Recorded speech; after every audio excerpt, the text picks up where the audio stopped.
I love the ability architecture has to address all the big issues in our lives: the sun, the wind, the moon, all that's natural, all that's beautiful. I think that's what really turns me on about architecture.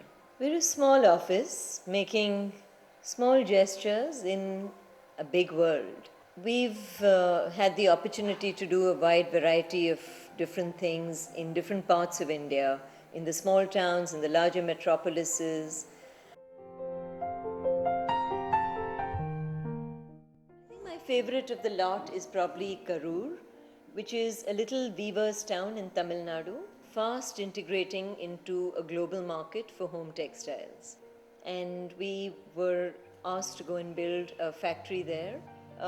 It's fascinating. My first visit there, when I was 8 and 3/4 months pregnant, went to Karur and discovered this hot, dusty little town full of bullock carts carrying brightly colored fabrics and yarn, and large containers taking, completely processed cushions and bed sheets away into the Gaps and the Pier 1s and all the European markets. Our real challenge was to integrate this local with the global.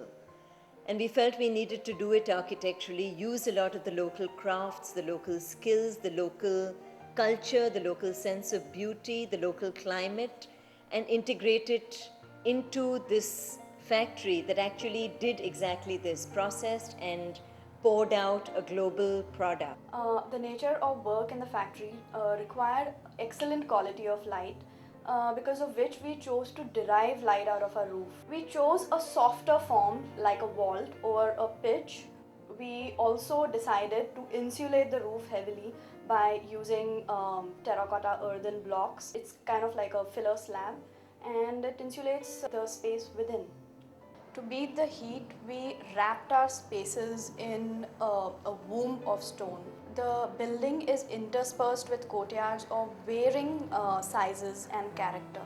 Our endeavor, hence, was to create a more comfortable indoor environment for the worker.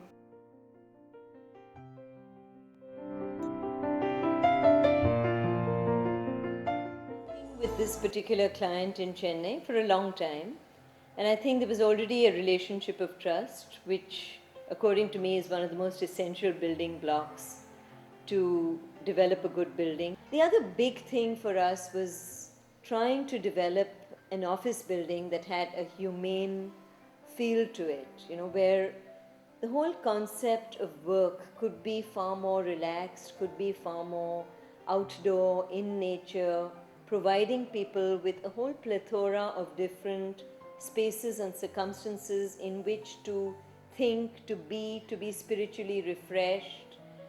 It did not have to be a glass box, that was our biggest concern. The client wanted an extremely functional and sophisticated building for his international clientele. He needed a strong image for ACL. The building was to be located on a tight orthogonal plot. The structure was to accommodate 4 merchandising teams and a sampling unit. Having a limited scope of spreading out, we stacked the modules up, then connected them at various levels, creating sheltered horizontal and vertical corridors as potential interactive zones. The landscape was lifted up to each level.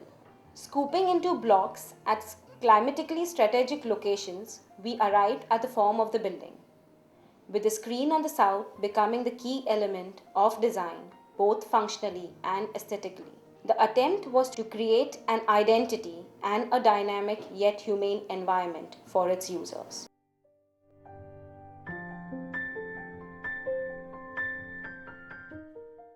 Residential buildings have been intensely about our clients, our relationship with them. It's been a lot of fun, it's been wonderful, it's also been terribly agonizing at times. I guess that's the nature of residential buildings. We started with the Mehtanis in 1988 with a residential interior project at Sonmarg. It was a very strong, detailed, crafty, ethnic home and character. And then moving to their current home, which is a lot more contemporary and lavish. The plot is located in a very high-end development bungalow scheme It's a linear layout spilling into various spaces which are constantly interspersed with the outdoor. Each space on the inside is rendered with some expanse on the outside, and let's say in the form of a pool, ponds, courtyards. The house is very porous and a serene enclosure where really there's no definition to where the inside stops and the outside begins. It's like a transition. The Methani lifestyle has evolved over all these years, and our design approach has always been in sync with their changing lifestyle. Another project in the pipeline is a bungalow at Alibag. The site sits on the foothills, which form a very serene and a composed background and the foreground to the structure. We're very intuitively attempting to make the structure sit very lightly on the ground, almost like fallen leaves. The form and the dynamics of this organic leaf-like structure provide us with tremendous flexibility. It spatially allows the enclosure to have roof planes which yawn up and droop down at several instances, such that you experience this from both on the inside and the outside. This creates varied spatial experiences. While on the other hand are yet another old set of clients, an Ayurvedic doctor couple. My first encounter with these clients was quite a bizarre and yet humorous experience, because the first question that they pounced on me was where would their owl, python, cobras, etc., with their family live in. Through the process, we realized what the doctors really meant. They meant to be as free and intimate with nature as the wild ones, still be able to reside within the metropolis of Mumbai. The plot overlooked the green spans of a golf course, a beautiful canal, and hills of Sanjay Gandhi National Park as foreground to the sunset. We created a linear house in 2 levels, a pond flanked on either sides with courtyard, and a terrace scooped out on the west, overlooking the canal, creating intimate personal spaces. They feel a high level of vital energy and find themselves doing things in a much more evolved manner. They're enjoying the house, so are the wild ones. While another categorization within residential could be retail housing, as in this case. In the thick of Chennai's residential zone of Adayar, with individual self-sufficient dwellings abutted on all 3 sides of this narrow plot. Each of these 6 apartments are carved to provide individual courtyards and terrace gardens, thus creating a buffer outdoor space between the indoors and the actual outdoors. We've had a very long-standing relationship with Warangal near Hyderabad. It's full of colleges, schools, etc. And we've been building an engineering college campus there for several years now. It's completely industrial, the whole process of education. The idea of designing and building a school was quite an opportunity. It was really an opportunity to kind of create beauty amid adversity. To use a little bit of Ivan Illich's words, deinstitutionalize the school and deinstitutionalize the classroom. That was our effort. We began with a very grand, formal, and institutional vocabulary for the school. Hence, the negatives which were being evolved were uniform in terms of scale, experience, and utility. We felt that the layout was turning out to be too monotonous. We started questioning the need to enforce this formality and institutional feel. Thus, in the later layout, we explored the thought of a school where education extended beyond 4 classroom walls. External spaces also transformed into learning platforms to encourage child's power to explore, question, and inquire.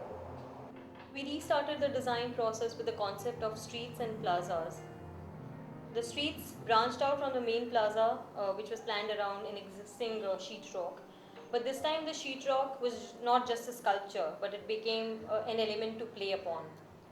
We consciously intermingled the ground floor ancillary blocks with the G+1 classroom blocks. The negatives thus created gave us the variety to play with size, scale, proportion, and character. The negatives were designed as extended indoor spaces and in polished stone to create seamlessness. It also gave us the opportunity to introduce a lot of elements like floor games and sundials, letting the architecture contribute in the learning process of the students.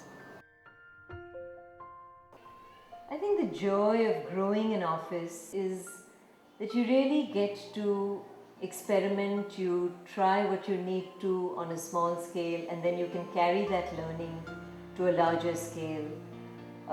Those opportunities are absolutely wonderful. I think as an office, We attempt to do everything that's pure, that's natural. We abhor anything that's gimmicky. And I think very often there's a fine line between what's gimmicky and between pushing the envelope. Finally, for me, it's about people and relationships. The quality of sunlight that literally brings a shiver down my spine. That's about the elation that will finally lead to smiles and hugs.